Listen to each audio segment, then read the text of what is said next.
Hi everybody, I hope you are doing well and enjoying the holiday season. I'm really excited to show you how to create this really simple and loose floral design.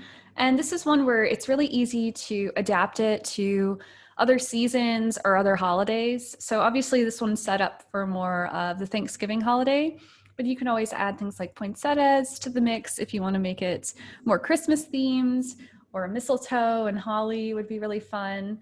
And then this vase here can easily be adapted to any other shape. So I'm going to go based on this original design, but like I said, you're welcome to edit it as you wish.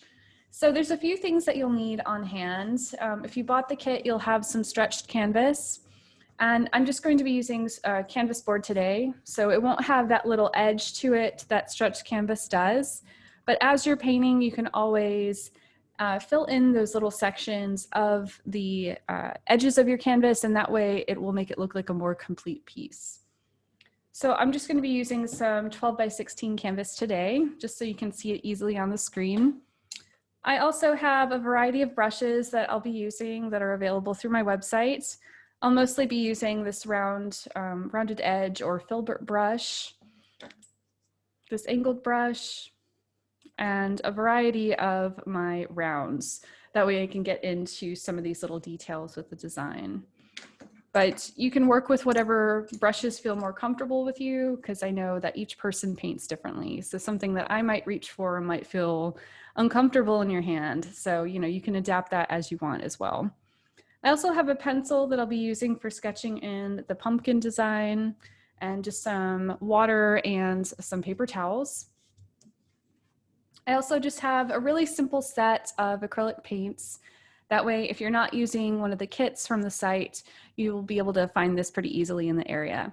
So I'm just using titanium white, cadmium yellow, cadmium red, primary blue, and burnt umber. Now, if you don't have burnt umber, you can always use black too. This isn't an essential one, but we will be using it for part of the design today. Okay. Just making sure everything's good on my video. Okay, so the first thing that I'm going to do is start sketching in this pumpkin shape, and you can see where there's areas that are segmented, where it looks like it could be three-dimensional with those different shapes inside the pumpkin. So we'll start with a really simple oval shape, and we can determine, we'll have our ground for our painting right around here. So just make sure while you're sketching in your oval shape that you give yourself a little bit of a gap right here.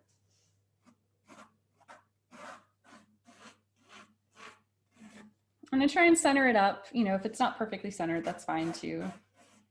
Typically with art, you don't usually want things perfectly centered, but with still lifes and sometimes with floral designs, you can get away with it a little bit more. And this is such a simple piece where really the emphasis is just on the flowers. But you can always have things added to the foreground if you want to add like another little pumpkin or a design in front of it. That would always look really pretty.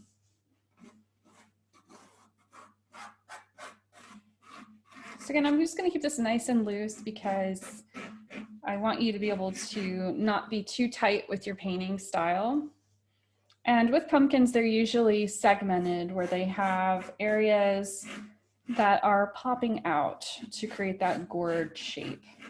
So if you look at it as just a section of really elongated ovals that are overlapping each other, that always helps. So the ones in the front that are, facing you directly are always going to be a little bit easier to see that curve. So we can keep this one really simple. And then as we move over to the next one, we're just going to create a little curved line that goes out from there. And these don't have to be perfect. If you have like a pumpkin on hand or a reference photo, that's always really helpful. But like I said, we're not going for, photographic quality to our design here. This is just meant to be fun. So we'll continue that on. And you can create as many of these as you'd like to create that pumpkin shape, since every pumpkin is a little bit different. And you can see here that I'm also curving these lines on the bottom as well. I'll make this a little bit darker for you so you can see it. And then as we get to the outer edge, this is where you can just determine how wide you want that pumpkin to be.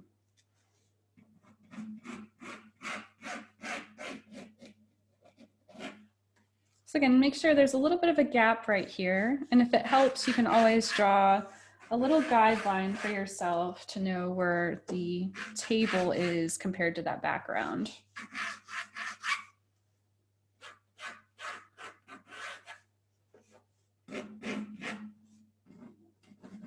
So most of this section is going to be covered by all of the flower designs, but I like to just sketch this in just in case, you know, some of that is peeking through based on the amount of flowers that you have in your foreground.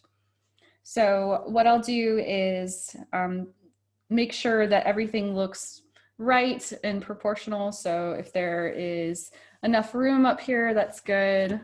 Because like I said, you can always pull it down into this design, but you want to make sure that your pumpkin isn't like all the way up here, else you won't have a lot of room for your flowers.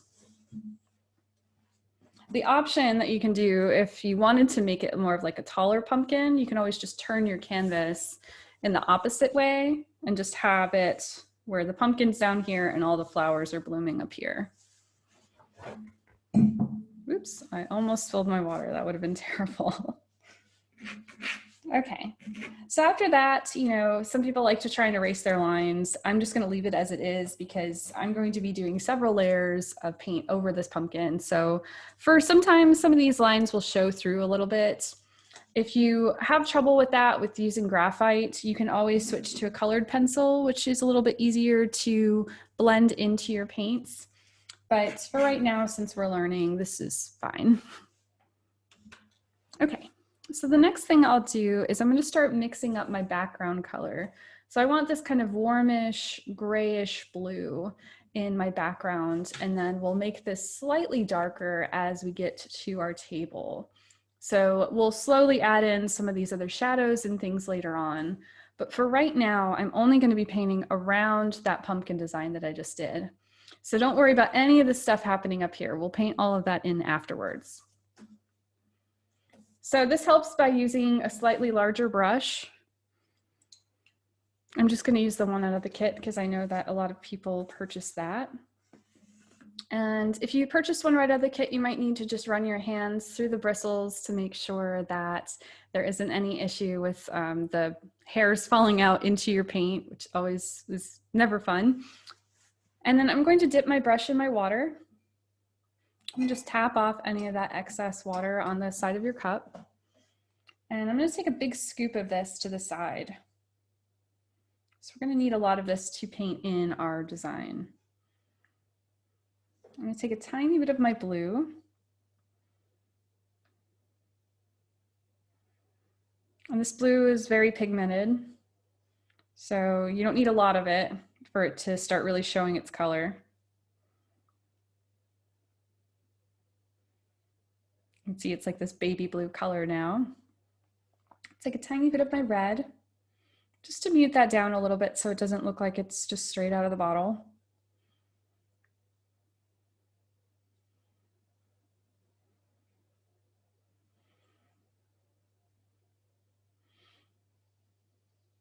Okay, and then I'm just going to use a tiny bit of brown because I know I'm going to have some sort of reddish brown and sepia colors within my pumpkin shape and some of the floral designs. So just as a way of balancing out that look, that always helps. Use a tiny bit more of that red.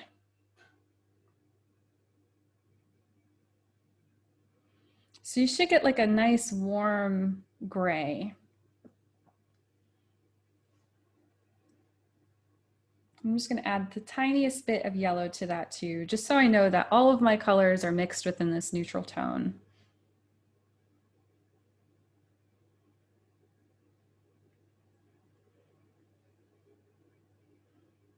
And you can make this as dark or light as you'd like. That yellow kind of made that slightly muckier, so I'm just going to bring back a little bit more of those two original colors. There we go.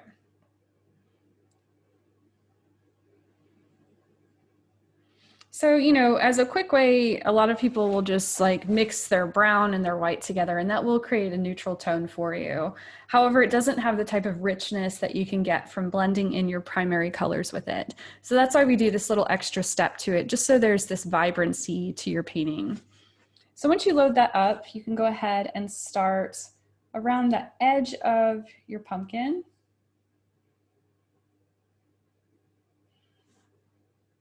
And to create more of like a soft tone to it, you can always create what's known as like these little X patterns, where they're going in different directions. And that's a little bit blue.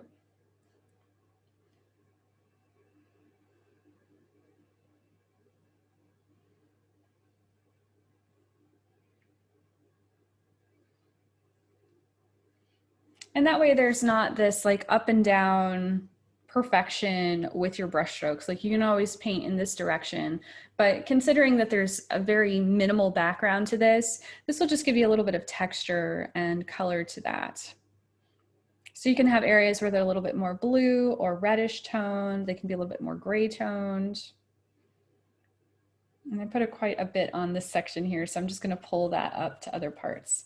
And you can see I'm just using like this crisscrossing pattern to create just some variety of brush strokes.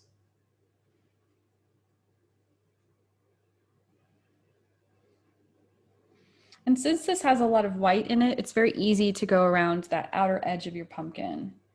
And it doesn't have to be perfect, so if you go inside that line, you can always paint over it.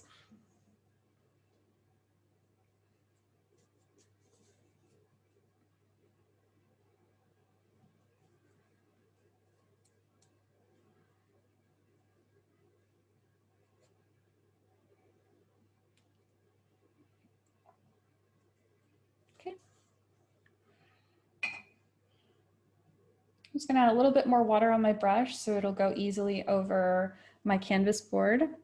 And canvas board is like notoriously more textured than stretched canvas typically. So some of that texture might show up a little bit more while I'm using this material. So I usually have to use like a tiny bit more water on my brush to get into all these little divots and things within the canvas, or the tooth of the canvas is probably a better way to say that. So again, I'm not so worried about details here. I know I can paint directly over that. It's just more about filling in the white of the canvas.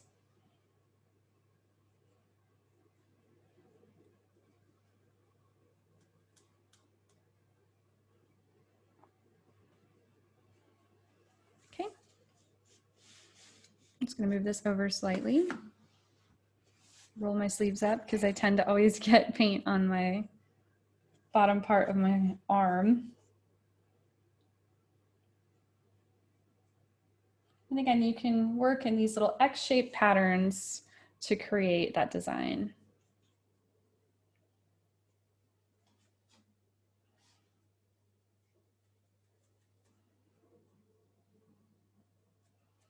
And today's quite a cold day outside, so my paint is going to take a little bit longer to dry than normal. So if you feel like you're not sure when it's ready to move on with the color or with adding layers, you can always see if your paint has a type of shine to it. You can see when I just turn it slightly, you can tell where there's paint that's still drying. And sometimes it'll be a little bit deceiving because it'll look like it's almost dry, but you want to wait till it has more of a matte finish. So normally like on a hot day, all of this would be dry within like 2 minutes. But it's just something to think about.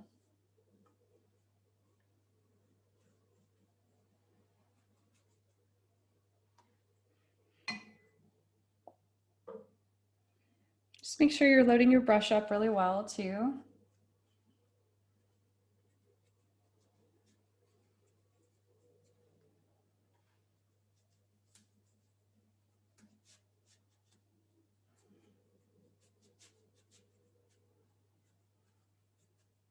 Like I said, I'm using canvas board right now, but if you do have stretched canvas, there is going to be a little lip to it. So you can always use your brush to go across that edge while you still have that paint mixed. Because once your acrylic paint dries, it's always going to dry sometimes like a shade darker, or at least slightly darker than before. So it's really hard to mix up that original color after it's dried down.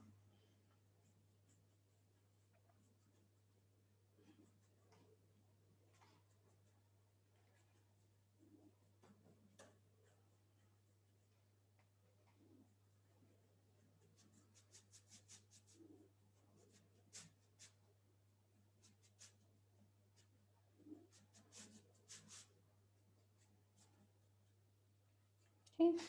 Making sure I'm going around the pumpkin. You can see here where I went in between some of the lines and stuff. It's no problem at all. Now with your leftover paint, what we'll do is we're gonna start adding just a little bit more brownish tone to this part. So you'll probably have a little bit left on your plate. So if you just dip into that burnt umber, it will change that color a little bit. I'm gonna add just a tiny bit of blue to it, just so there's that color relationship. Tiny bit of red, and a tiny bit of yellow. And this is a nice like warm brown. And what you're looking for is just something slightly deeper toned than this original color. And I like to just kind of blend those two colors together so it has a softness to this painting. So you don't necessarily have to have like a really hard line here for your painting.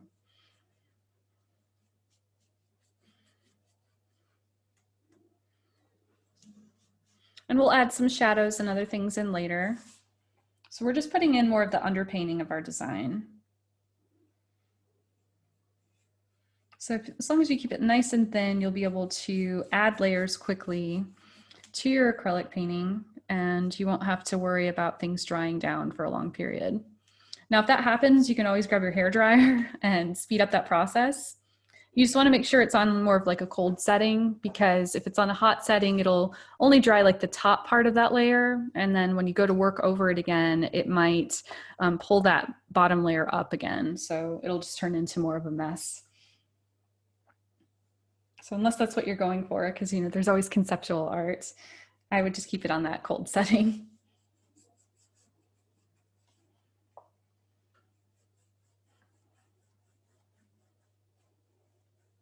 So I'm just going to diffuse that color together.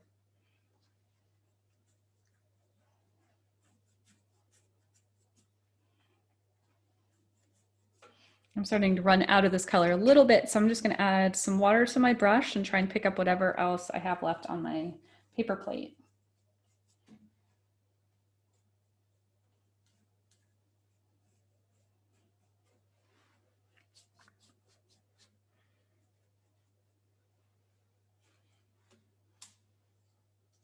Okay. I think this side needs to go up a tiny bit. Yeah. Okay.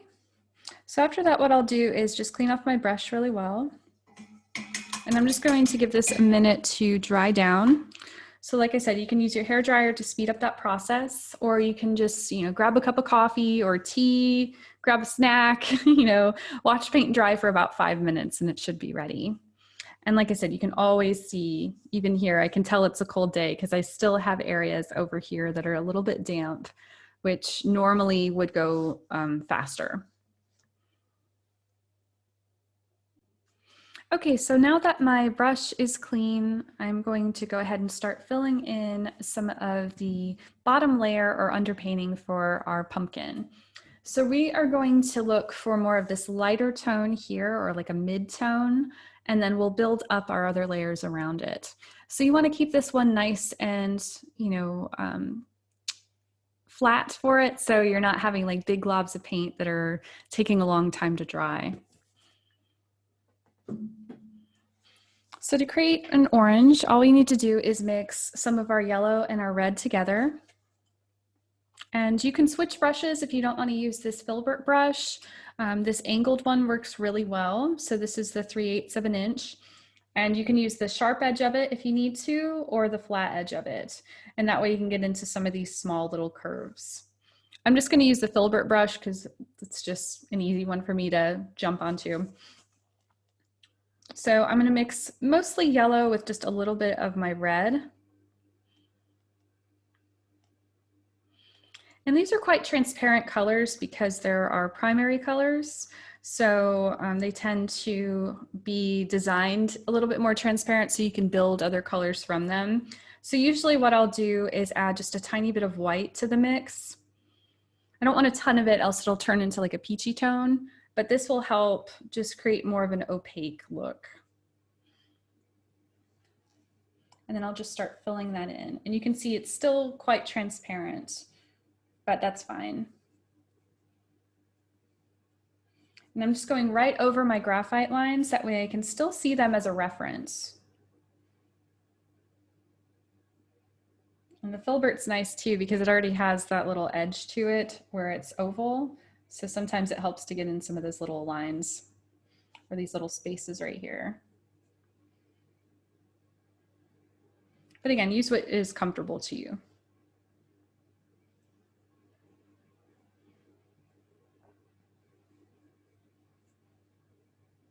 Again, keep it nice and thin. It's almost like a watercolor effect that we're going for here.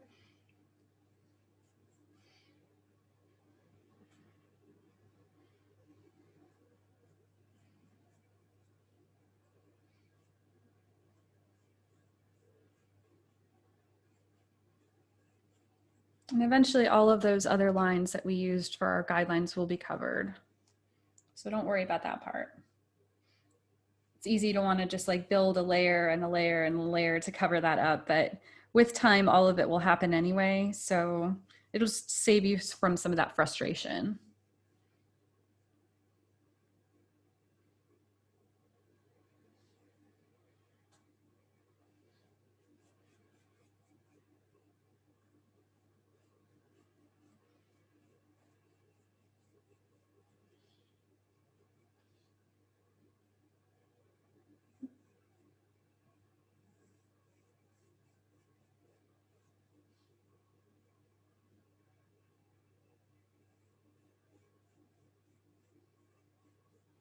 And then when you get to the outer edge, what sometimes helps is if you load just a little bit more paint on your brush, you can press down a little bit harder and then go over that line, and that'll create a nice thin line.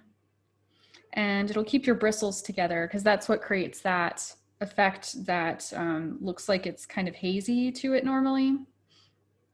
So if you want a clean line, that's a really easy way to do that.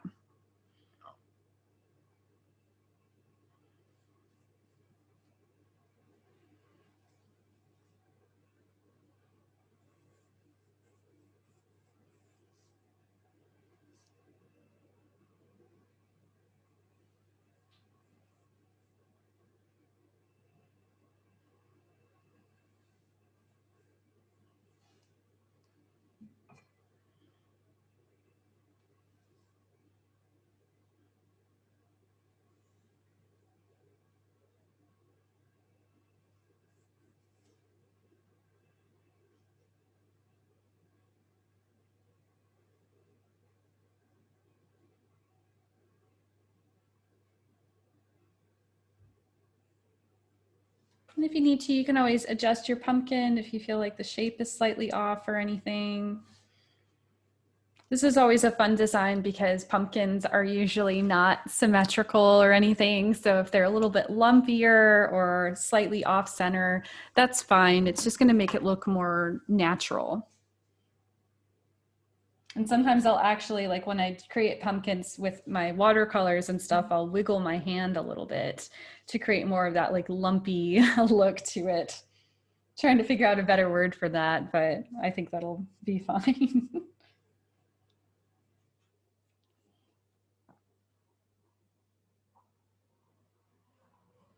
Okay. So I'm going to let that sit and dry for just a second, and this should just take a minute or two for it to dry down since it's really a light layer. And what I'll do is I'm just going to mix a little bit more of my red into this. You might need a little bit more of your yellow if you are running low on that color. And we're looking for just a slightly deeper color than this original orange. Again, we'll add just the tiniest bit of white to it.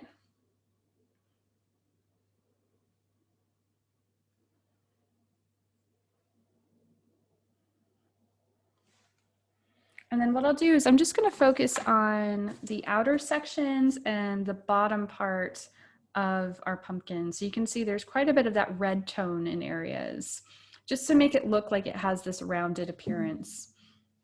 So I'm going to focus on this bottom section of it. And I'm still using this filbert brush for mine, but you can use whatever brush you'd like. And I'm using kind of a light hand with this, so then I have a little bit more control over where this color is going. And I always find it easier to start from this bottom section here.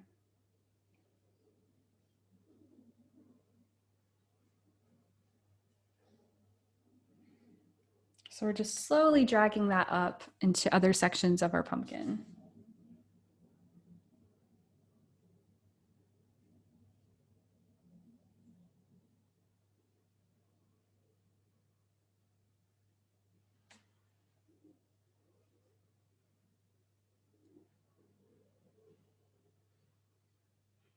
And you can see that's already creating more of like a three-dimensional look to it, which is exactly what we're going for. So you can do this from the top section too.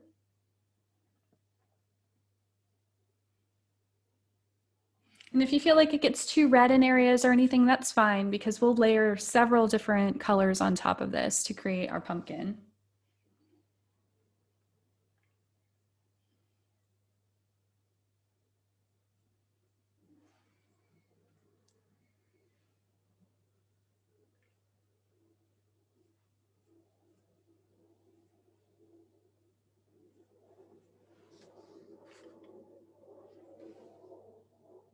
And then you can always use a little bit of that red on this outer edge.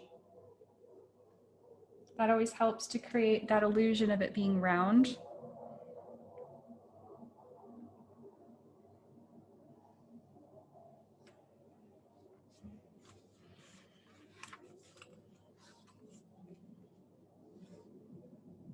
And then if you need to, you can go back in with a little bit of yellow on your brush and blend those together. That's only if you need to do that part.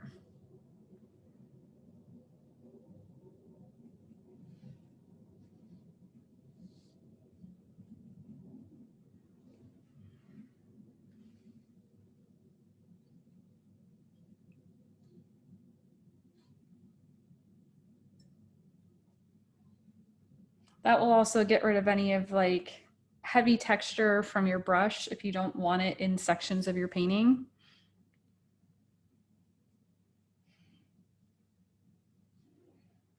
And then if you need to, you can always go back with that original color where it's a little bit slightly more red.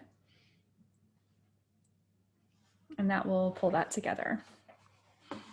Now we're going to do a few darker colors too, but we're going to wait a second for this to dry down. So as we get into our darker colors, we'll have more of like this raw sienna color where it's almost like a clay color. And that will be used for some of our shadows. And then we'll go back in with some highlights later. So we're not done with the pumpkin yet. We just need it to have time to sit and dry. So I'm going to go ahead and clean off my brush really quick.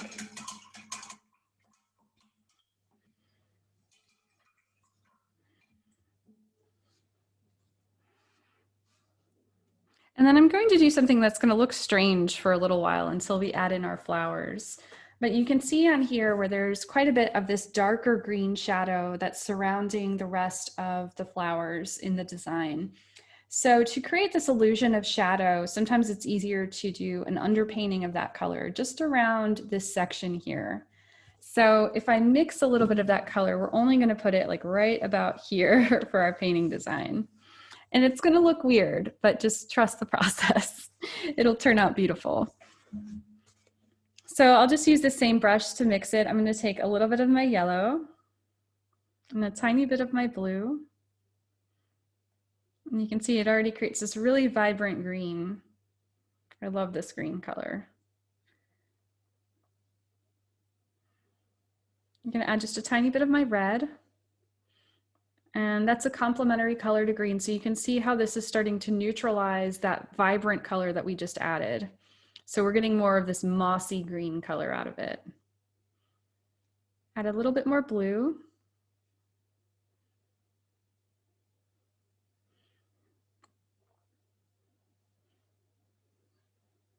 So we're starting to get more of a cool green. Add a little bit more of my red.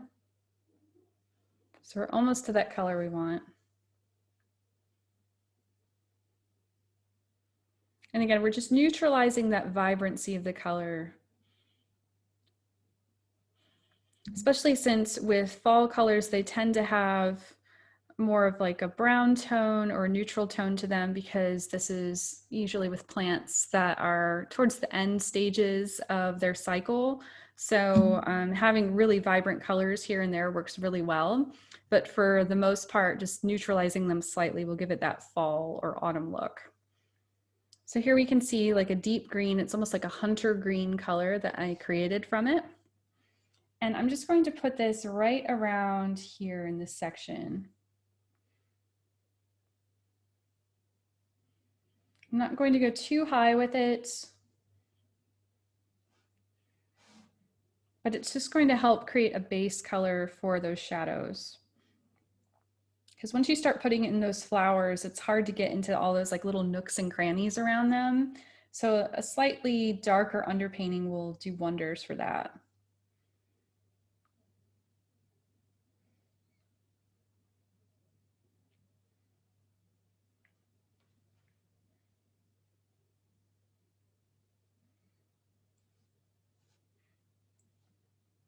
I'm just going to bring that out just slightly, because I know I'm going to have a few flowers that are going out from it.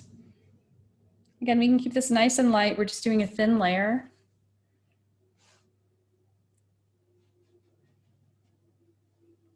And then I'll clean off my brush really well. So if you need to, if you're worried about losing some of these little lines for your pumpkin and you know you're going to have some of this showing through, you can always clean that up with a slightly smaller brush. So something like this number 6 round will do wonders if you need to create those little shapes. And I'll just do that really quick with you in case that's what you're doing.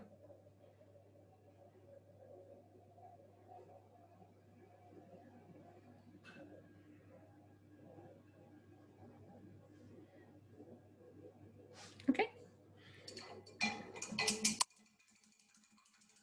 Another thing to mention before I take a quick break to let this dry is that you don't want to keep your brushes sitting in your water for too long. So if you clean them off really well, just try and set them back on your paper towel or on the table, especially with these small round brushes, because if they're sitting in the cup, what happens is that they're pressed to the side like this. And eventually that type of movement for it will become permanent. So if you want to keep like a nice pointed shape to your round brushes, just leave them outside of your cup.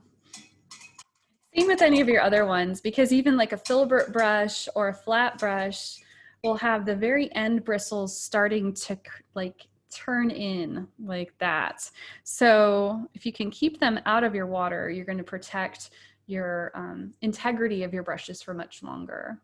The other problem is that water will seep in from the bristles down to this wooden handle, and eventually that wood will start splitting. So these aren't expensive, but it is important. You know, this is your money and your supplies. So as long as you can keep stretching it for a long period of time, you can save money on things like this. So I'm just going to let this sit and dry for just a second, and then I'll be right back. Okay, so I have a few areas on here that are still just slightly damp, but I can avoid them while I'm painting in this next step. So this area up here, we're just going to leave alone for right now. But we're going to start focusing on some of the shadows and other elements of our pumpkin design. So we're going to start putting in more of this clay color or raw sienna color that we can mix from our primaries. So what we'll do is mix in with our brush, and you can choose if you want to work with a smaller brush. I'm probably going to use this angled one now because I want to get into all these little details here. So I'm going to just clean off my brush really quick and add some water to it. I'm gonna take a little scoop of my red, little scoop of my yellow.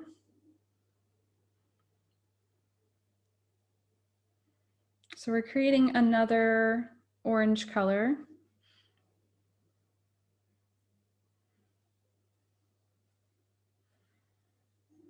So more of a red orange. And I'm going to add just a tiny bit of that burnt umber to it.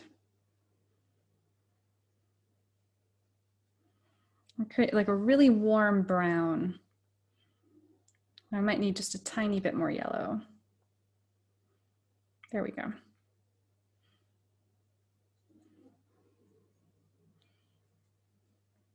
So it's like a deep clay color. And if you still feel like it's too dark, you can always add a little bit of yellow to it to warm that up a little bit.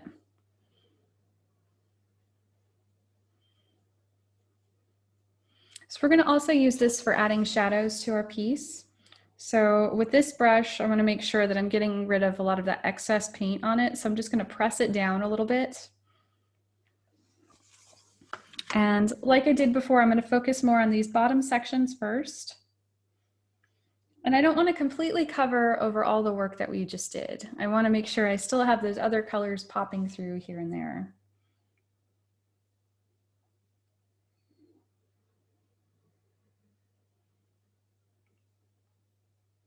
And I'm using a really light hand with this too, so I have more control over where this color is going.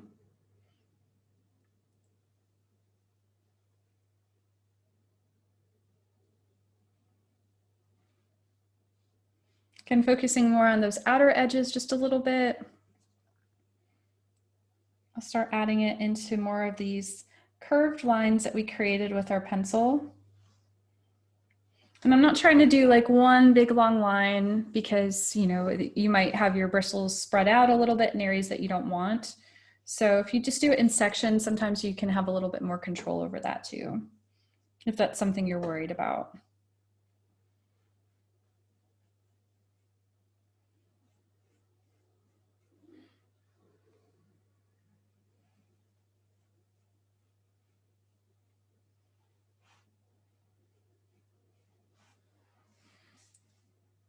So we're just deepening some of these shadows that are in our design.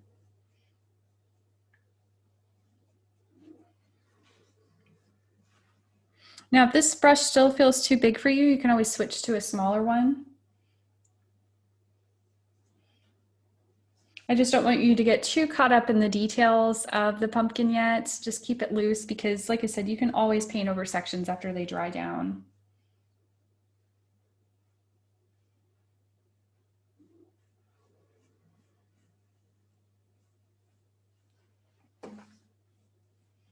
It's always just good to look at those big shapes and where light and shadow are hitting your design first before jumping into details. And that will save you a lot of headache when you're looking at the overall design for your piece. But everybody works different. I just always felt like that helped me.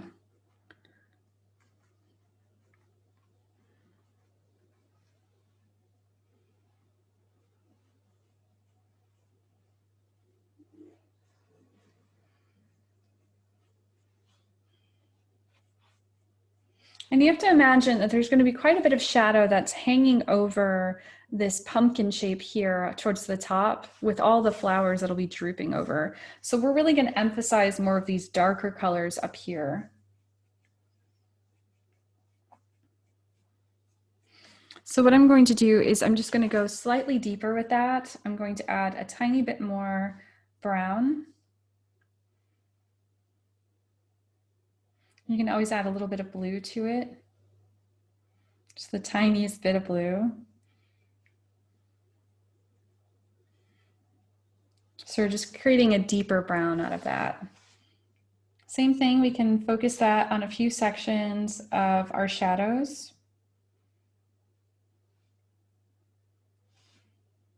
Again, switch your brush if you feel like you need to. And I'm just going back and forth between using like that sharp edge of my brush and then tilting it if I need to turn to that wide side.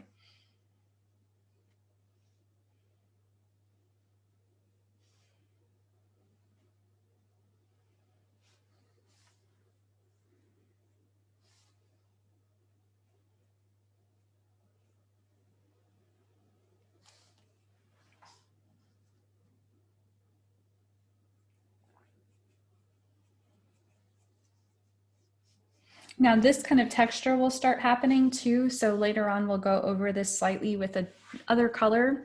But for right now, again, we're just putting in our shadows.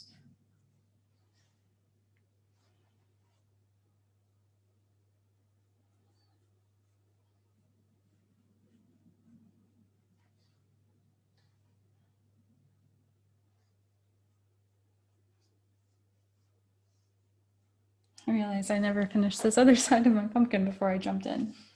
So I'm going to add a little bit more of that redder color over here.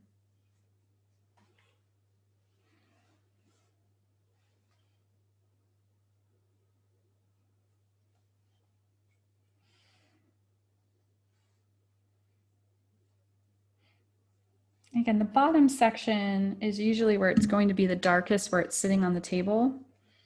So I really want to emphasize that with a slightly deeper color.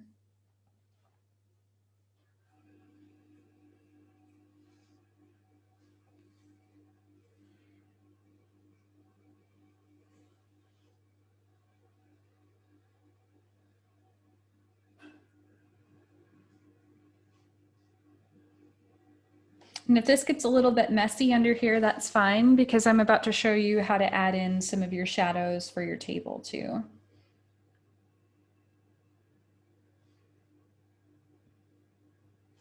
Okay. So I'm going to clean off my brush really well for just a second. I want to go in with a little bit more of that other orangey red color. So I'm going to add just a little bit of our normal red and yellow together. Tiny bit of white. So it's going to create a lighter tone. You can see right over here. And I'm just going to use that to bring back some of those original colors. It's only if you feel like you need to do this part.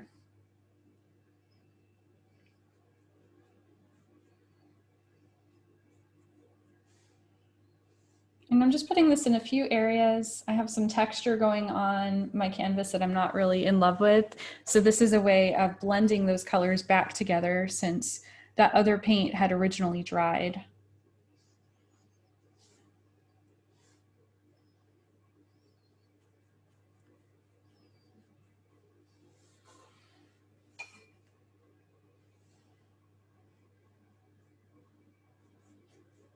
And if you need to, you can always push back some of these shadowy colors with this other one if you paint over it slightly. And this is known as glazing, where you're doing a really thin and almost transparent color on top of another one.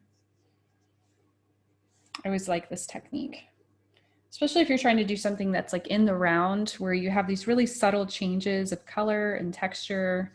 It's just an easy way of building that up slowly.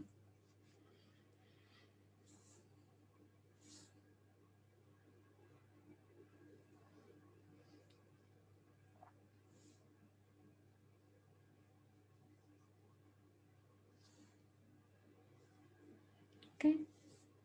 And the last thing I'll do is I'm going to switch to my other brush. I'm going to clean this one off really well. I'm going to switch to this small number 6 round. Take just a little bit more of my yellow, tiny bit of white. And any of these shades will work. So if it's not the exact color of this, as long as it's within this range, you're fine. So it's almost like a golden color that I'm looking for. And if I need to, I can always add a tiny bit of red to it. And from here, I'm just going to add a few little highlights in places. And some of this is going to blend in with those other colors that I just put down, which is completely fine.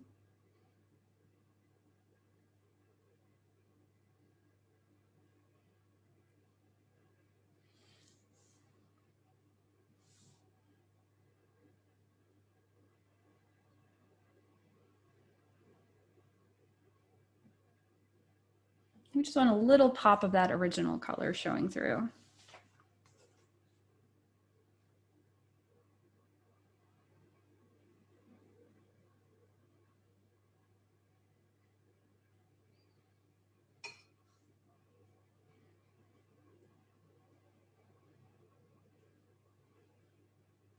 I'm just remixing that same color.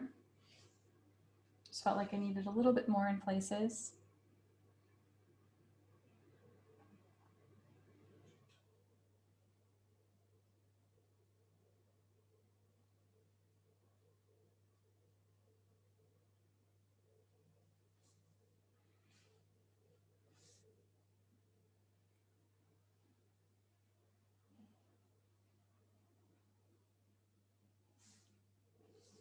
And this also helps push some of those shadows back too. So if you're painting right beside one of these other darker lines, it'll create this illusion that it's deeper into the background.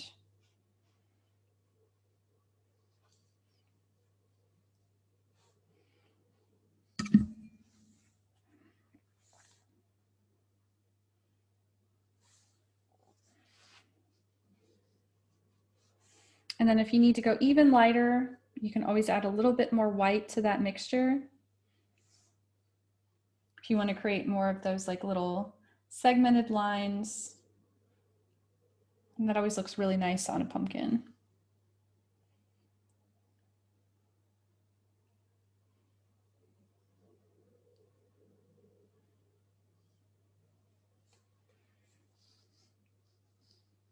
So there's really no wrong way to do this. You can work on this forever, especially if you had a reference photo or something you're working on from life.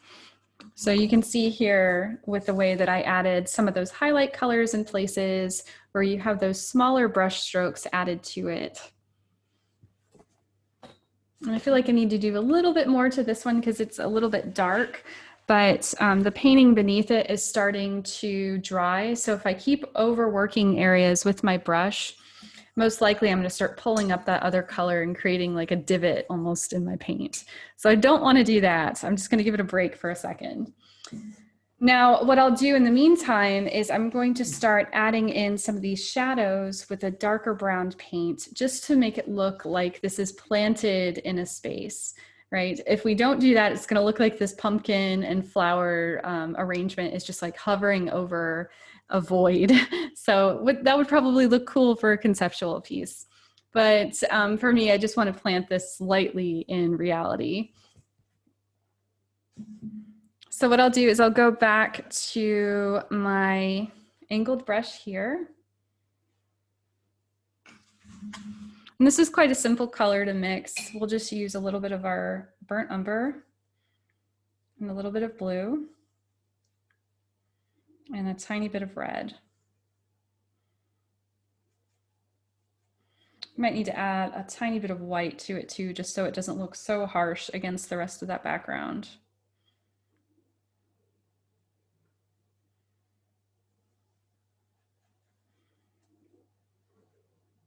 I'm just going to add a little bit of water to this to create almost like a glazed effect to it.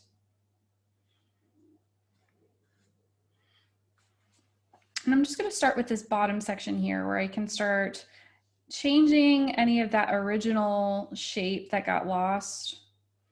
So I can use that sharp edge of my brush to fill that in. Now, if that feels awkward for you, you can switch to the small round. And then I'm just going to push that out to the sides. So since this is nice and kind of watery, you can create a really pretty effect with it, where it has these dry brush appearance to part of it. So I barely have anything on my brush, so I'm using whatever is left from that original placement of that color and pushing that around.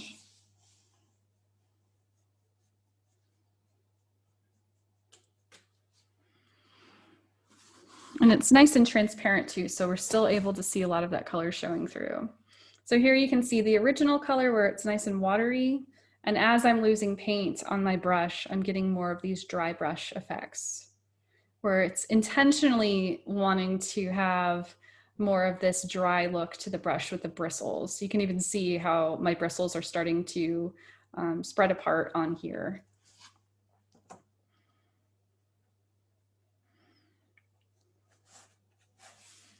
Okay.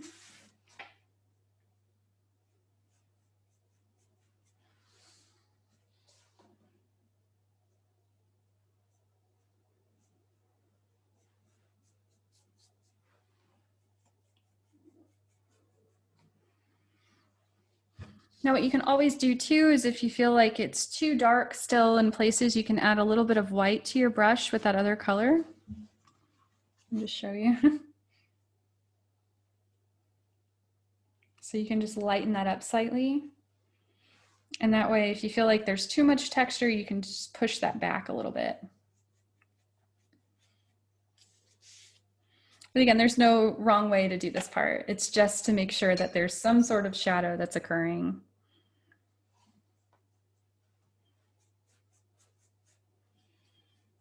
And what I like to do, since this is still a little bit light down here, is I can add some more brown to my brush. A little bit more blue. So we're building off of that original color. Just making like a slightly deeper brown. And then I'm just going to add that right under the pumpkin again. So it really creates that shadow that we're looking for. And then you can just press that out in a few spots. So it doesn't look like it's completely different from the rest of your colors.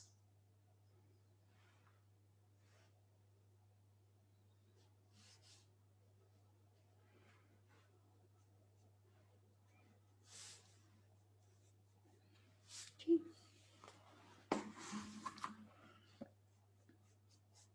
And you can always wait for that to dry. If you want to add other details to it, you can do that. If you, again, feel that that texture is too much,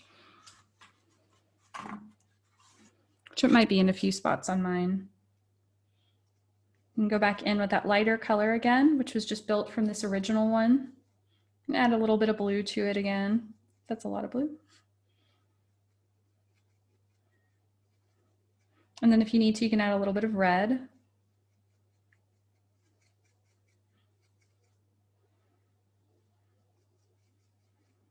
It's almost too red, you can see. So I need to tone that down with a little bit of blue and a little bit of brown.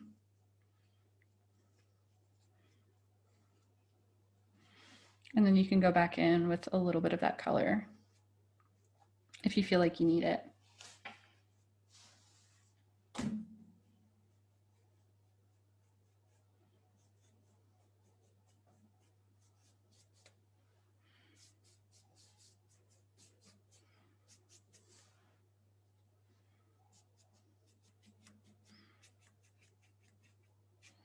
The nice thing is that since we're using this limited palette, really anything that you mix together as a color will make sense because we're building it off of the same general color range. So there's always going to be a balance between the colors that you're using, as long as you're mixing elements of them together. So I'm going to clean that off. And my pumpkin is almost dry here.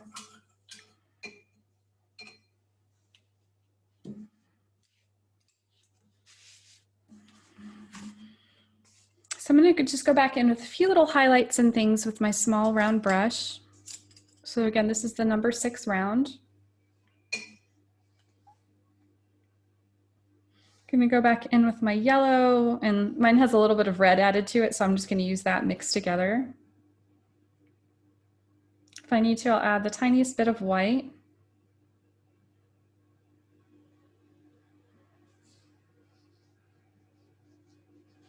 I'm just going to put this in a few little places.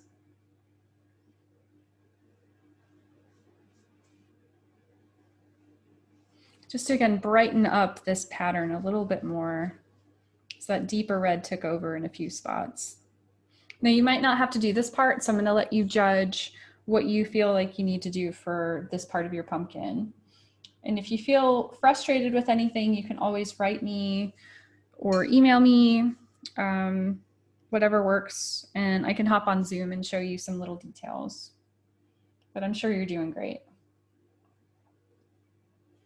The trick again is always just to let things dry down a little bit before overworking it.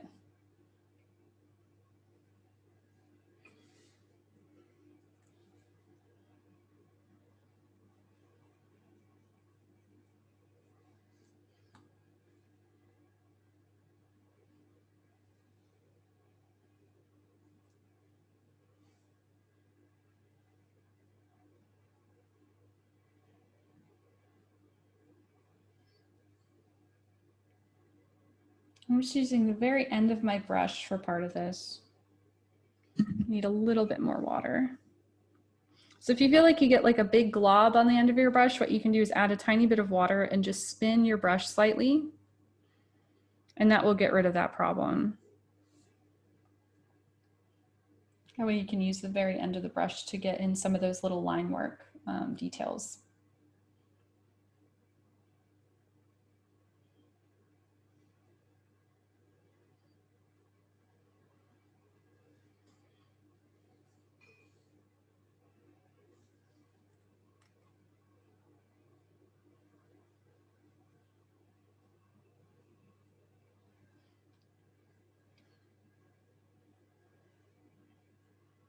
And again, I'm kind of speed painting here. So since you have your own supplies, you can take your time with this and really build that perfect pumpkin shape.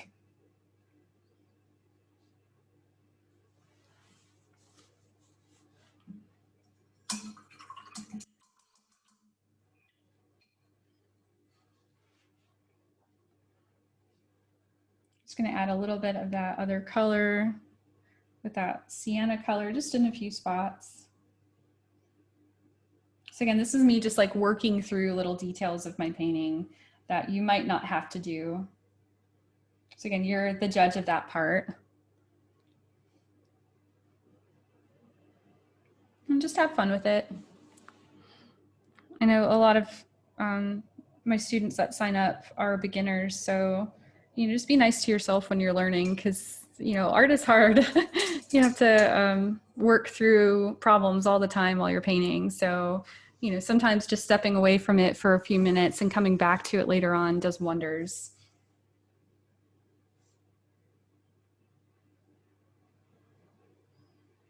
Just like anything else.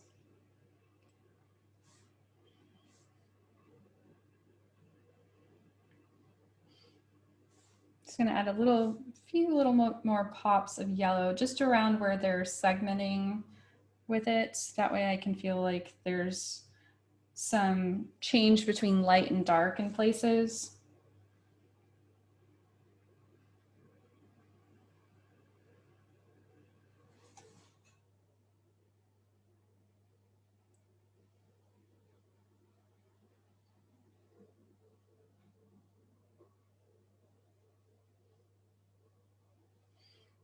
Yeah, I feel like that helped a lot. And then usually when something is right in the front at you, this is the thing that's like closest to you. So you really want to emphasize how light that is compared to other parts of your pumpkin.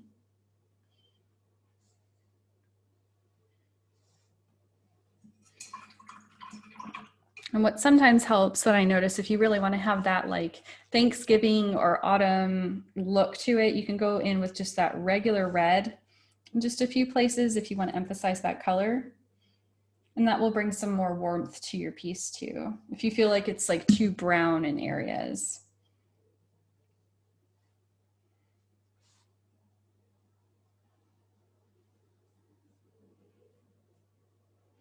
I do this a lot with my watercolor pumpkins, where I really want to make it a vibrant painting. So I'll sometimes have to change the saturation of the colors just slightly so it looks like it's popping off the canvas. There's all sorts of tricks you can do.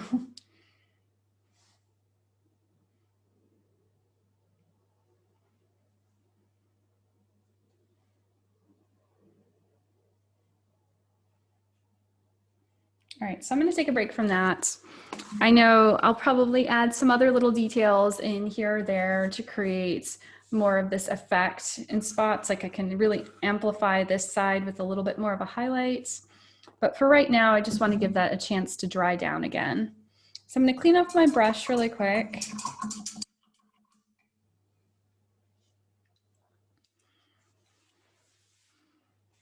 And just take a quick break before I add in all of these other details. So this kind of yellowy autumn color and yellow ochre color is going to start popping in just a minute. Okay, so now what I'll do is start adding in these little elements here. So we're going to create more of that golden color that we were just using for part of our pumpkin. and just create some kind of abstracted leaves and other shapes that we're going to use as the base for the outer part of our floral design. So we're going to keep this nice and thin because we can always layer over it. And I'm going to use my angled brush again, just because I can go again back and forth between using that sharp side and the wide side of it to fill in my little shapes. So I'm going to use some yellow, tiny bit of red,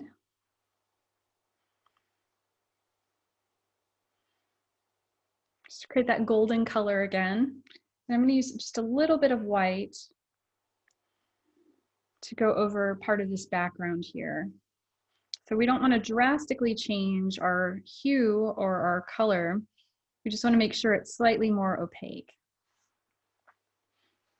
Okay, so I'm going to start on this little outside here, and I'm going to use that sharp edge and just create a little bit of a shape. So I'm wiggling my hand slightly.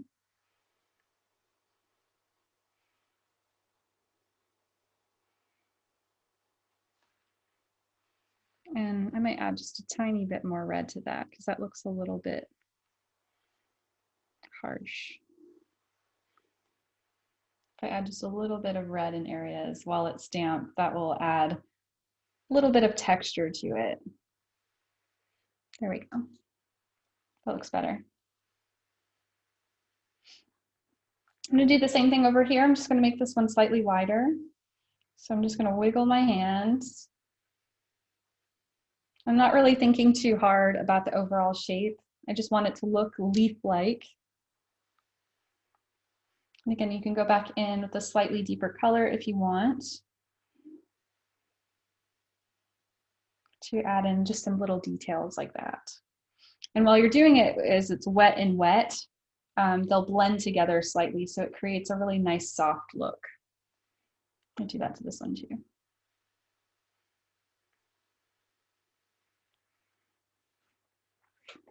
Okay, and another one of these wider little leaves like this over here.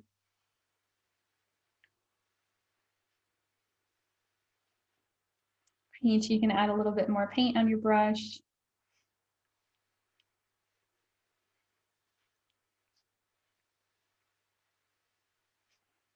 Always add a little bit of red or this orangey color to it.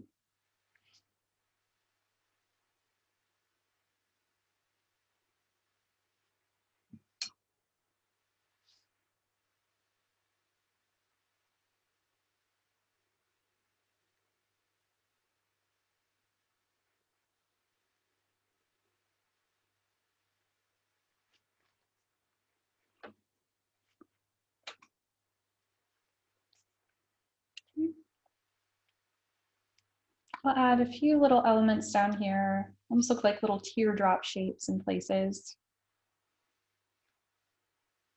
So again, I'm using that sharp side of my brush. If that feels weird to you, you can always switch to a smaller one. So I'm just pressing down a little bit while I'm working to create more of those little teardrop or diamond shapes.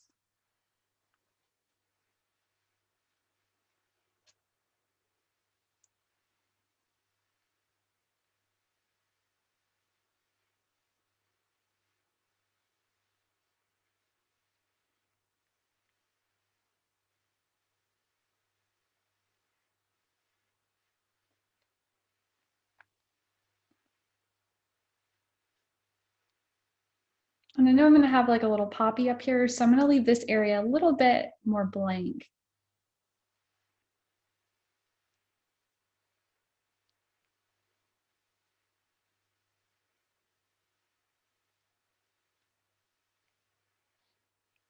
And we can always add more of these as we go too.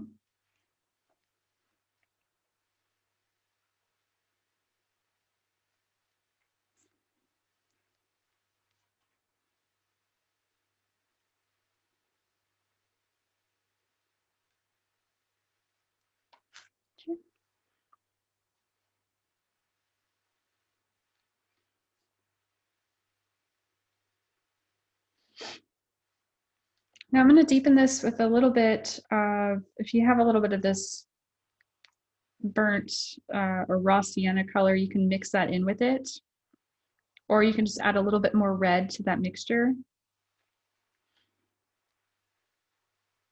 And I'll just put the tiniest bit of brown to it. I want some leaves to look like they're a little bit darker, or like reaching more of the end of their life. So just tap a few of those in.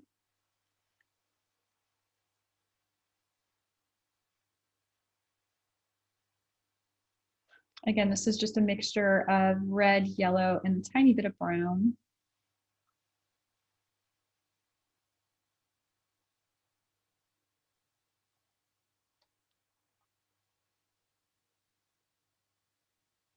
And they can be different shapes if you want to look like the leaf is like on its side.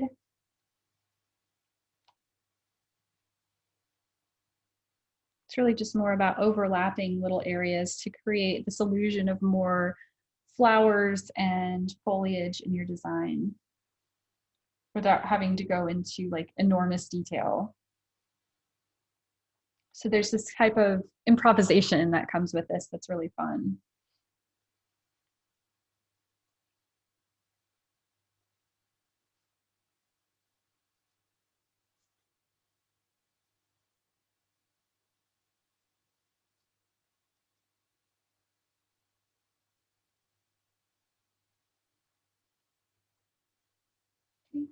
You can always add a little bit in the background here.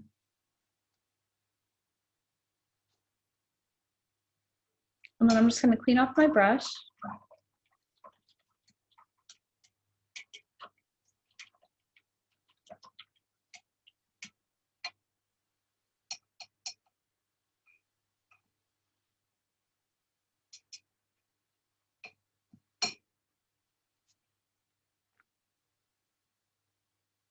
And then what I'll do is I'm going to take a little bit more of my yellow. I'm going to start creating some green tones for my other leaves. And I'll take my yellow and just a little bit of my blue. Again, we get that really vibrant green color. And this is nice if you want to add like a little pop of a lively green color among all of this orange.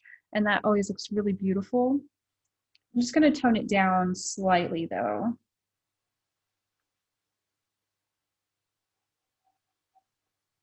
So if I take just a little bit of my red, again, this is its complementary color. So if you mix them together in equal parts, you get a shade of brown or usually like a neutral tone.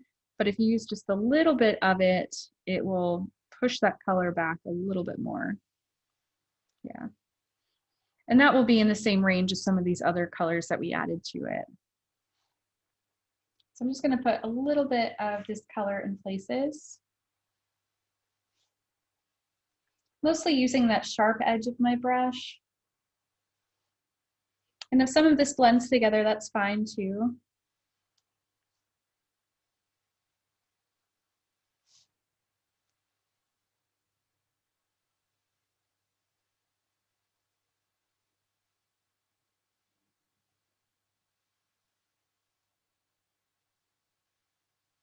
Sometimes I like to go over a little bit of that yellow color so it looks like they're still part of the same plant, but it's just a different shadow of it or a different color that's associated with it. It's almost like using watercolor. So again, this is known as glazing. So you see a little bit of that original color popping through.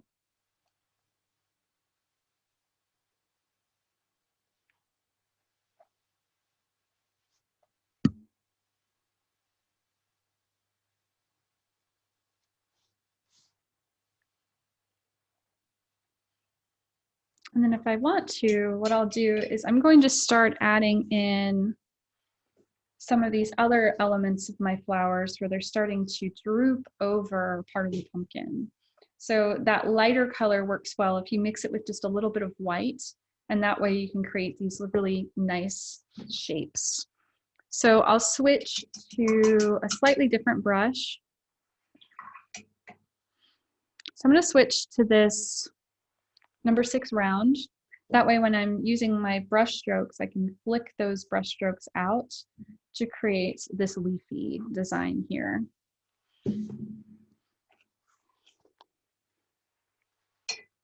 So I'll mix again some yellow, and you can build on this other yellow if you still have some of it left. I just used all of it. A little bit of blue.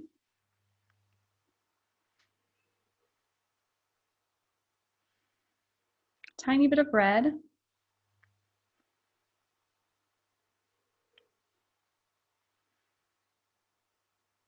then I'm just going to add the tiniest bit of white to it, especially since it's going to go over this darker color right here. So this is kind of thick paint. You can see here it's starting to dry up a little bit. So I'm just going to add a little bit of water from my brush into this mixture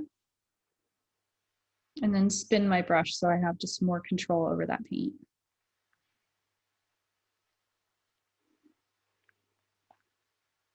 Okay. So I'm going to start just using one long brush stroke here. Just I need a little bit more white. Doesn't want to show up on that color.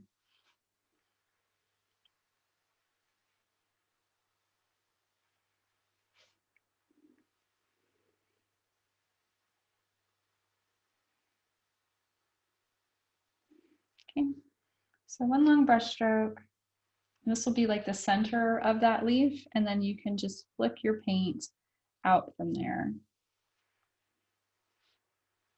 For some reason, it doesn't want to show up on the camera. So I might just have to change this slightly so you can see what I'm doing. Let me make this a little bit darker.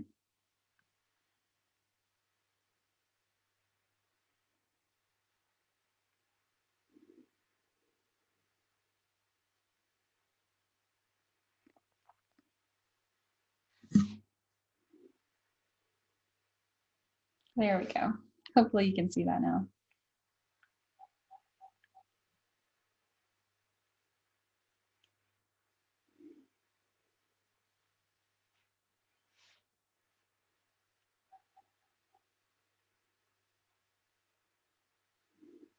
So we're just going to do a base layer of that first, and then we'll add in some other details to it.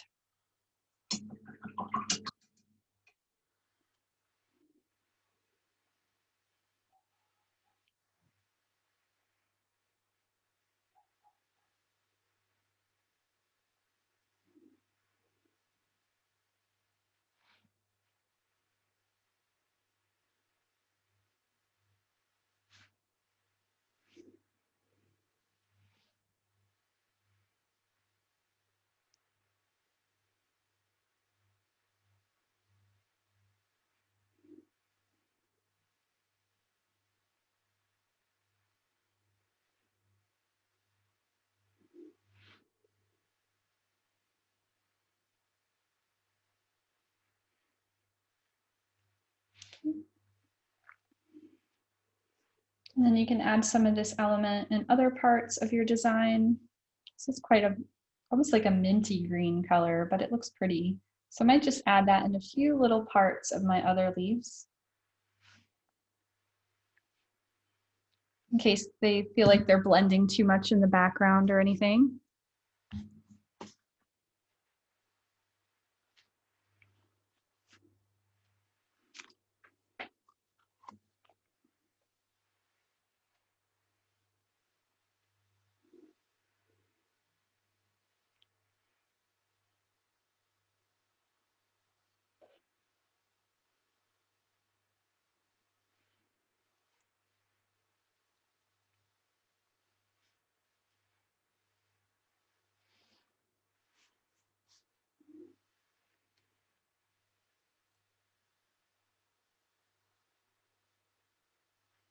Okay.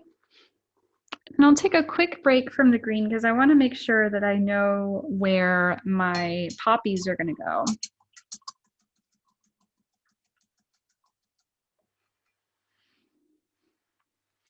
So in my original design, I have poppies going in slightly different directions. So we have some where there's still buds here in a few sections. And then if you want to make it look like it's kind of hanging from the weight of the flower, you can add that in a few areas. Or you can have them where they're just straight up. So these are really simple to do. I'm going to use, again, this angled brush to make sure that you have it nice and clean. And I'm just going to slightly change this design because originally I put this flower in and I didn't like it. But when I taught my last class with this in my live session, I changed that with another flower and I thought that was much better. So I'll show you how to add in some of these other little details too. So it won't be exactly the same as the original design, but it'll still look really pretty. So with this, what we'll do is have a little bit of our red.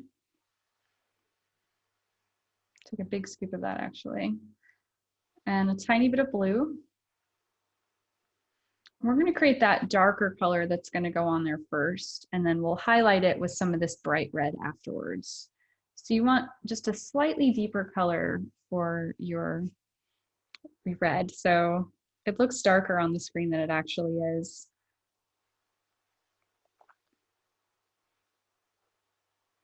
So it just neutralizes that color just slightly and deepens it to more of like a burgundy shade. And what I'll do is I'm going to make sure I know where like the center of my flower is. So sometimes you have to just paint out a little circle just so you know where that original spot is. Otherwise you might have your petals going in different directions. And I'm going to load up my brush really well and then just flick that color out from that center point. This is again where if you have a reference photo or something that's really helpful. I was like painting poppies from life. And you can see I'm just leaving that center open. And I don't mind if there's a little bit of a fray to the edge of the poppies because they're quite tissuey and delicate. So they tend to have a really soft look to them. Now the ones that are sticking straight up are really easy. You'll just load up your brush again. And then let me add a little bit of water to my brush. And then you're just going to paint straight up from a center point. Almost like an umbrella that's like been turned upside down.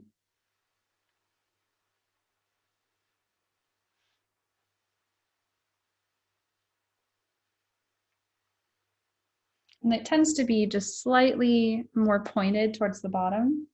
And that's where we'll attach that stem to the rest of our design. I'm just going to do another one over here. So if you're doing one where it's facing you, you just want to create a little circle for yourself. And then push the petals out from that point.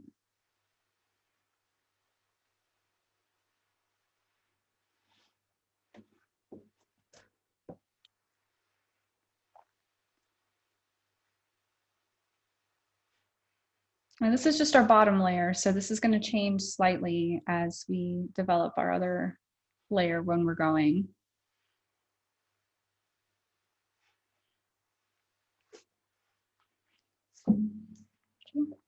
Now for the buds, what we'll do is we're just going to go in with our bright red. So we're going to add a tiny bit of that to that that burgundy color. Just brighten it up slightly. I feel like I need to do it for this one too. So add just a tiny bit more red to that because that felt a little dark.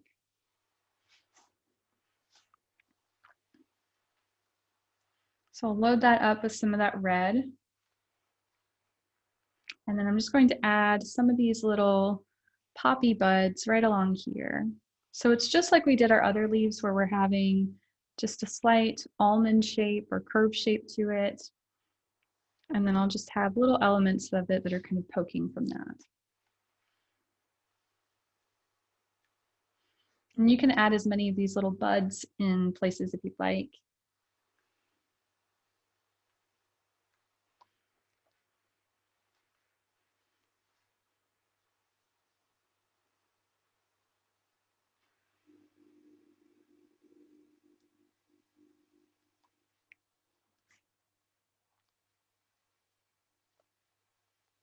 And then I'm just going to add one that's also going out over here.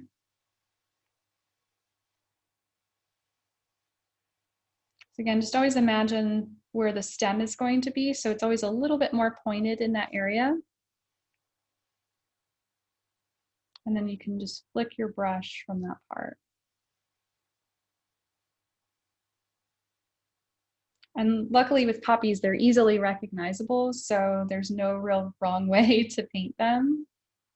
They don't have very many petals, so as long as you don't put tons of petals within them, they usually only have about 4 or 5, then it should look good.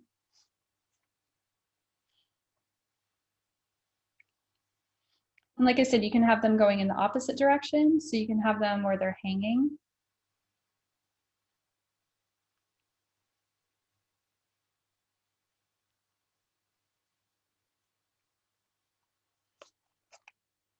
And that always looks really pretty.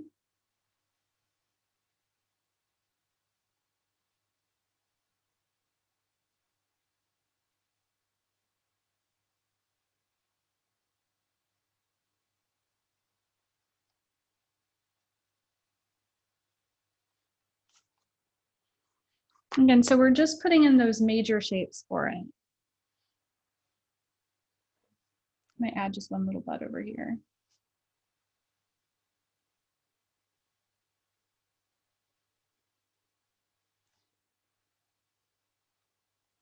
Just so it's not so even.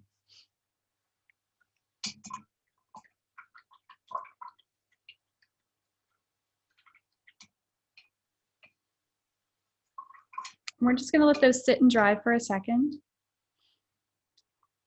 And now that we know where these are, we can start putting in those darker leaves in places where it's this darker green. We'll also use that to add our stems into our design.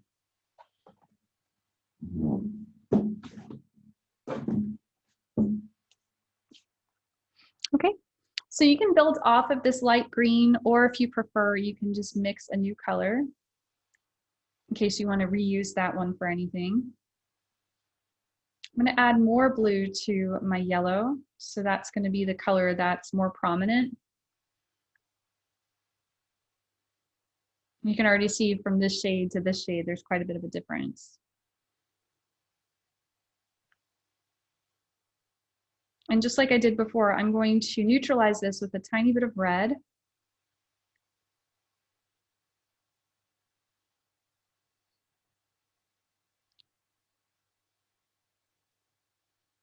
And if you feel like you added too much red in spots, what you can do is go back in with your blue and yellow, and that will bring that color back slightly.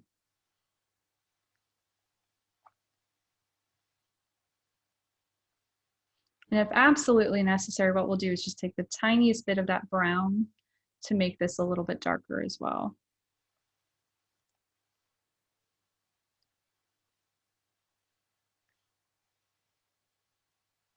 Okay, that looks pretty good. So again, yellow with mostly blue, tiny bit of red, and just the tiniest bit of brown.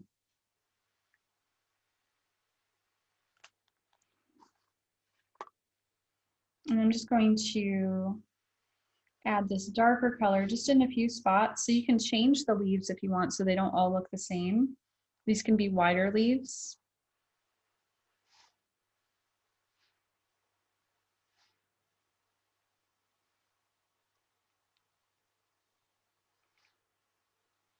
And it's all about variety with these. So you can really have fun with the placement of these different flowers and foliage in your design.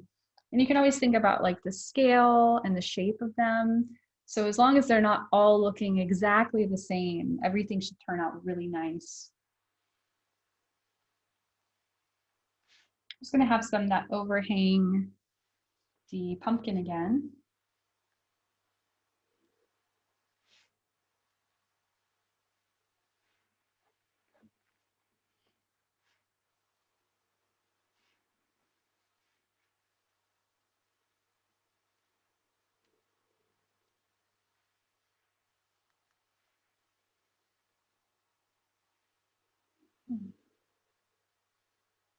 And you can take your time with this. Again, I'm painting pretty fast right now, so If you need more time to develop like the layers and stuff, please do that.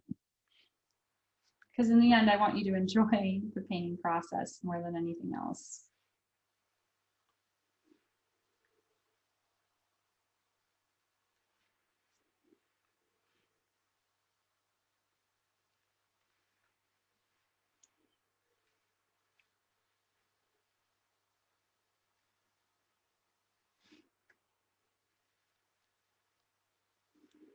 Now I have to do a little bit of work to these now that they've dried. So what I'll do is I'm going to switch my brush.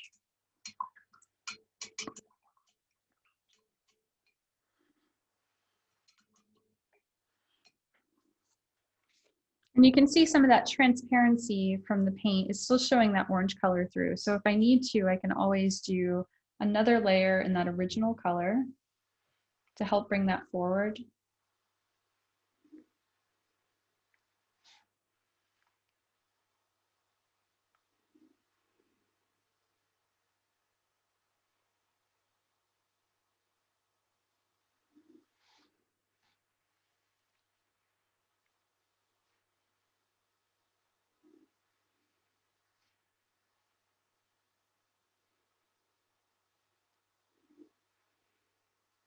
And then what I can do is with that darker color, I can always amplify that shape a little bit. So I can create that guideline where you have the vein of the leaf kind of showing through part of it. Or I can just have it where there's just a few little flecks of that color so it doesn't look like a big blob sitting there.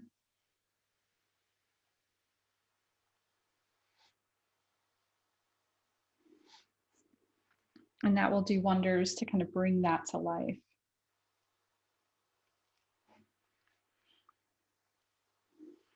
Same thing here with your darker flowers, you can always use a little bit of that lighter green and create a little bit of a stem or shape to them.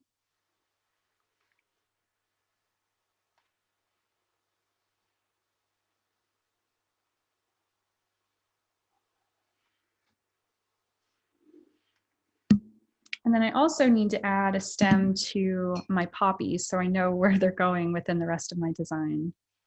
So I can use this darker color here and just pull that down just with a little bit of a line. Now, if you need to, you can always use your smallest brush. This is the number 0 round to do this part. That way you don't have too thick of a line. I'm just not worrying about that part too much. And sometimes I also like to break that line a little bit so it doesn't look like one long curve. It creates some more natural looking shape. Because your eye will immediately connect the dots between what's happening in the design. So you don't have to give all the information, and it sometimes creates just a more unique looking painting. I'm also going to add a little bit of this green over the pods of the poppies so they don't just look like they're floating.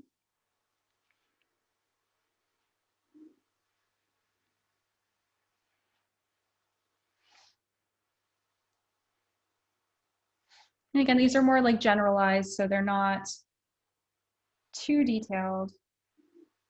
We just want to make sure that it makes sense within the rest of the painting.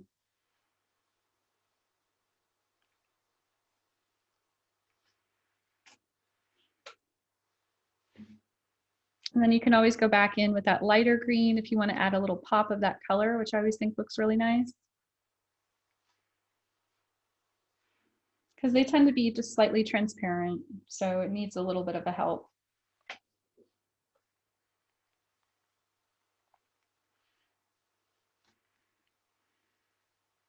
So I'm going to mix some of this with a little bit more yellow and add just a little bit more going on within this piece.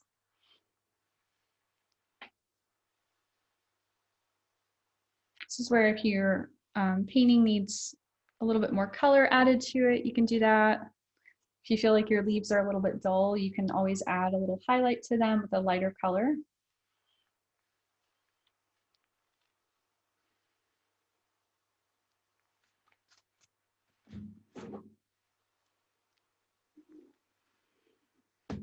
And then there's other little things you can add to it if you want to create some variety. So if you want to create like a eucalyptus or like just a tiny little bit of a like a bluish green color, you can do that.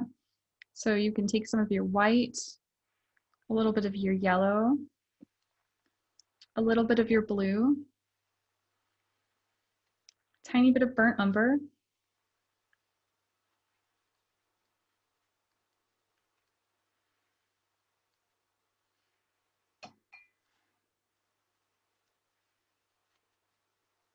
and just a little bit more white so you can see it. And that will create a really pretty eucalyptus blue color. So if you wanted to, you can use part of your brush to add in some of these small details. So if you kind of push it away from you, you can just press down with your small number 6 brush and create some leaf patterns like that. And then with eucalyptus, it tends to have like that side view of it too. So you can create, it almost looks like a C shape or a curved shape to it.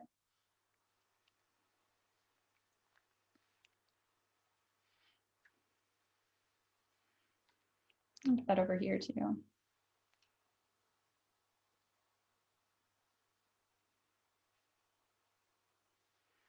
So you can overlap as many colors as you'd like. Again, as long as you're staying within this color range and you're not introducing a new color, you should be fine. Now I'll switch to my smallest brush to create the stem with this too, just so it has more of a natural look. And then I'll just attach those leaves to one long stem. I can also add that in other parts of my painting if I want. I can use my little brush to create some little shapes. So again, I'm just dragging it slightly using, this is known as like the belly of the brush here with the bristles. So each of them is slightly different with how much paint they'll hold.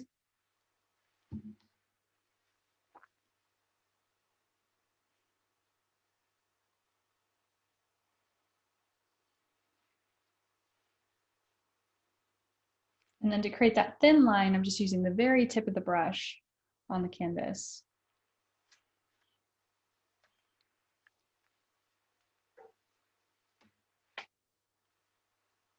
I always make these slightly different every time I paint them. So I'm going to add this in just a few other little areas of my canvas, just like a little flick of color here or there, just wonders. And then you can also do this with white paint too, if you want to create the look of like baby's breath as a plant. And I just tap this on in a few areas of my design. You can just see over here, but it can have a little bit more structure to it. That one was kind of done on a whim while I was teaching that class. But with baby's breath, if you use your small brush here, you can again load it up with your paint and just press down in a few areas.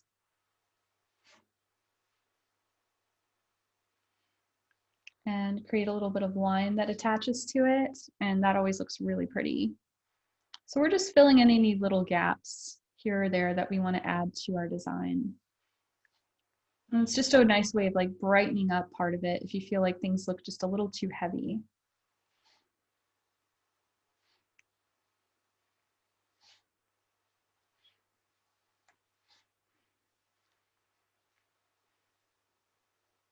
So again, just pressing down, you can see how hard I'm pressing down with my brush, where I'm using almost the entire area of the bristles to add that in there. So I'm probably going a little too crazy with it right here, but you can get the gist of it.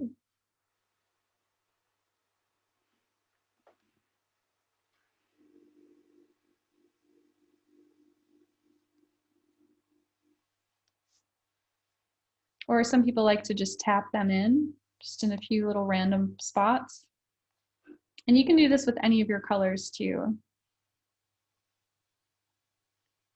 To add some variety there. Fill in any gaps that you think you might need for it. But before I get too crazy with that, I need to put in the rest of my design. So there's a few things I need to do. One of them is I need to finish these poppies in the front. You can see they're really dark. And then I'll start adding in my white flowers in areas. So again, I'm going to go back to this angled brush. And here I'm just going to dip directly into my red paint because I want it to be as vibrant as possible. And then I'm just going to go over a few areas of that poppy design. So I'm still focusing around that major circle that we put in.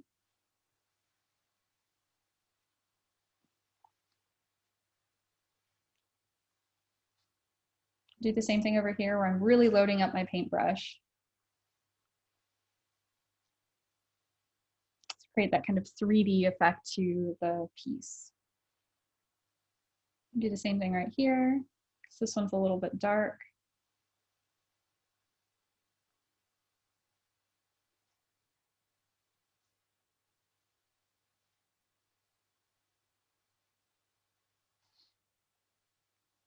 If you need to, if you feel like your little pods are too transparent, you can always add a tiny pop of that red over them.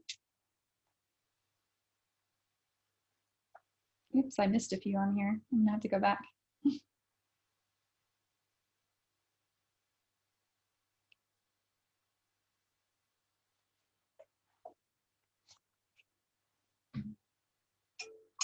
And then I'll clean off my brush.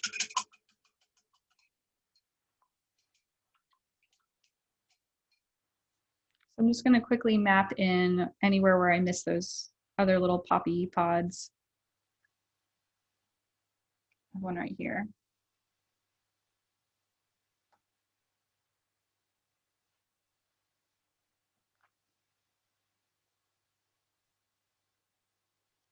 Now to mix our darkest colors, what we can do is take a little bit of our blue and a little bit of our burnt umber.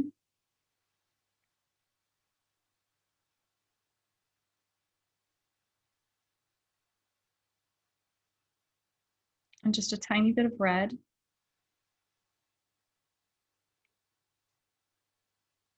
And that will create a deep color for you. So I'll do a little bit more blue.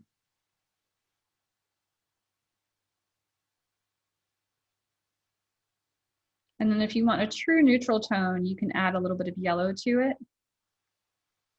So once we mix all of our primaries together, it will neutralize all of the colors to be like a gray tone.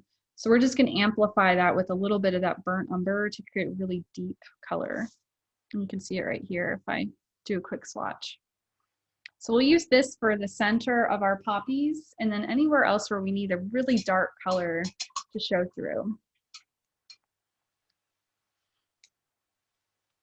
And I'm just going to switch to my number 6. You can also switch to your number 0 round. We're just going to load up the very end of the brush and we're just going to tap that towards the center of our poppies to create our little poppy seeds.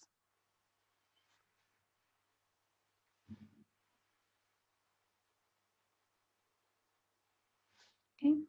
This also helps if you need a darker color for the stems, like if they're not showing through all of the other greens that you put in. You can add a tiny bit in places where it meets the rest of the flower.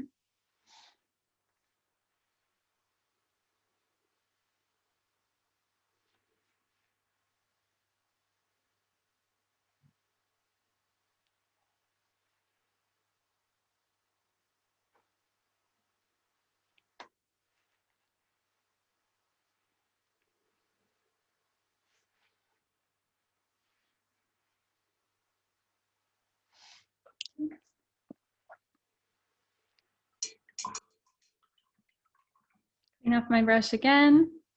And then what you can do if you want to add a little bit of a contrast between what's happening in the center of your poppies, you can add a little bit of white to that brush and just tap that on in a few little spots.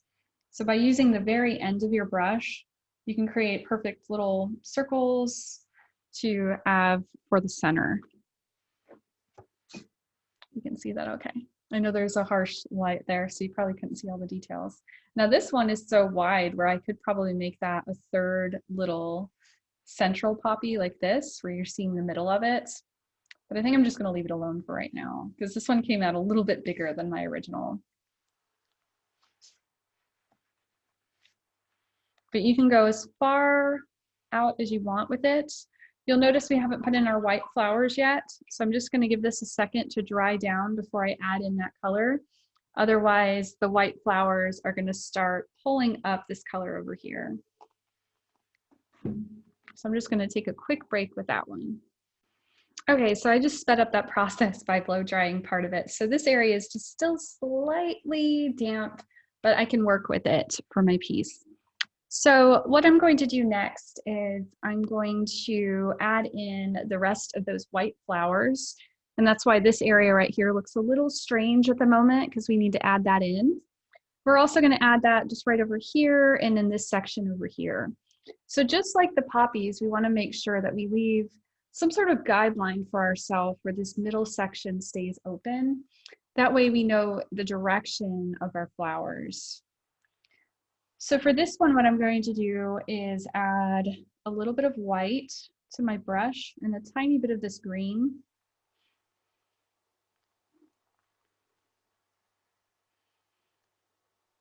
You can see it's like a lighter kind of greeny tone.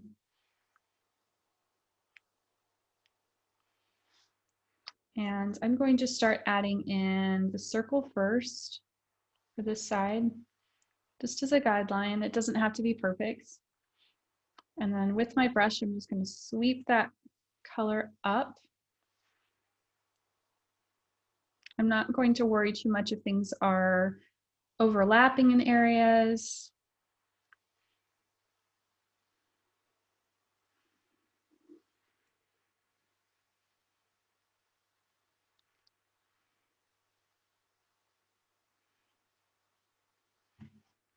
Just like that. And you can always add a little bit of that green color if you have some of it left and tap it towards the center.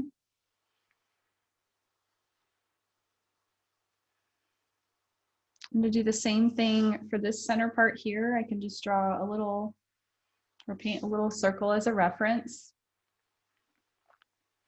And then with my brush loaded up, I'm just going to press out.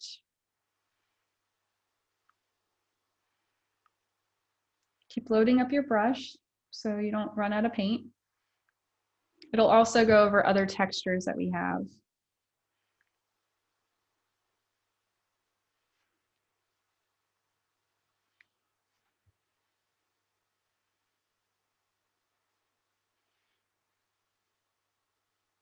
Oops, I think I missed a petal, but that's okay.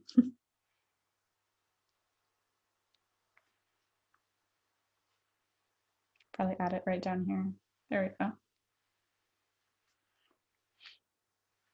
I'm going to do one more little one right over here just to fill this up a little bit. So again, you can create a little circle for yourself. And I'm just going to do this one a little bit smaller.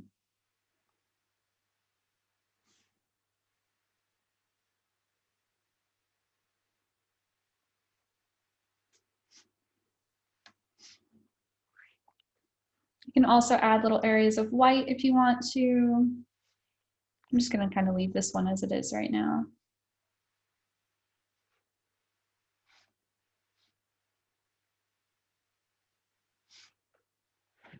And then you can always use that lighter green again. This is just your yellow and a tiny bit of blue mixed together to tap into the center part of your flower in a few spots.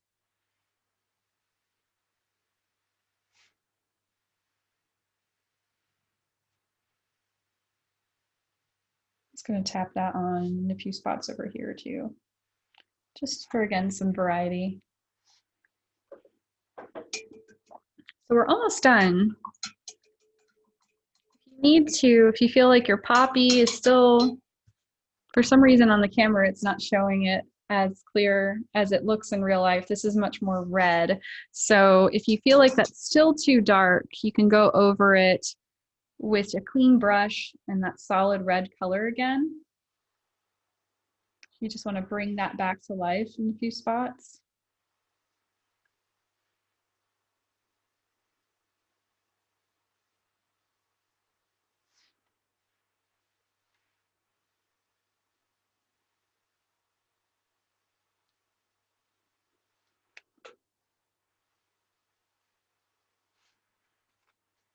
Okay.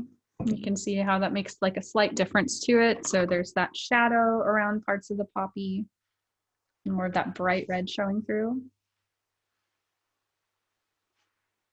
Okay. And then this is where you can choose how far you want this to kind of droop down, if there's anything else you'd like to add to it. So sometimes I'll add, I feel like I don't have very many of this color of my flowers, so I might just add in a few in sections around my painting. So this was just yellow with mostly blue and a tiny bit of red.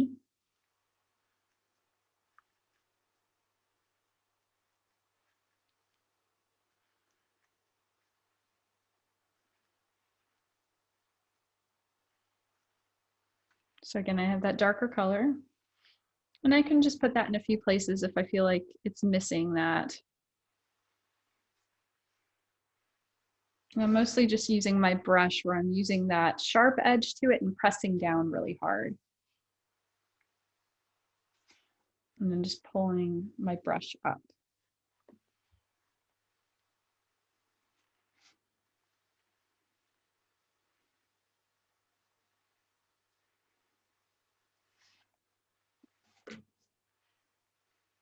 Might put one right over here because I feel like all those colors look the same. I feel like it needs a contrast. So I would just look at that and see exactly where you feel like you need any colors. I know right here I could probably do a little bit more work on these leaves in the front. So I can switch back to my round brush, add a little bit more of that lighter green in areas, or even a little bit of white on my brush.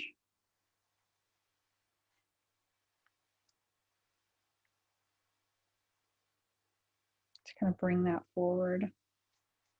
Oops, I think I made that worse. Let's fix that.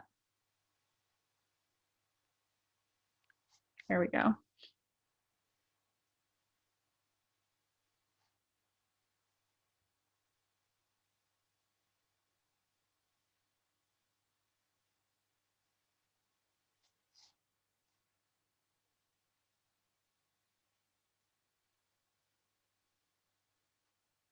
So yeah, you can play with that, see if there's any other little things you want to add to it. One thing with the white flowers is sometimes they look like they're kind of blown out, like what you're seeing right here. So if you have a little bit of that lighter green color, you can use a tiny bit of that in areas to break up a little bit of the petals. And if you need to, you can always push that back with a little bit of white paint. And that sometimes just brings a tiny bit of color to those designs. But only do that if you feel like you need to. Again, you can push a little bit more white paint on top of it if you feel like it overpowers it. But it does just give a little bit more structure to that flower. Okay, so I hope you liked the class.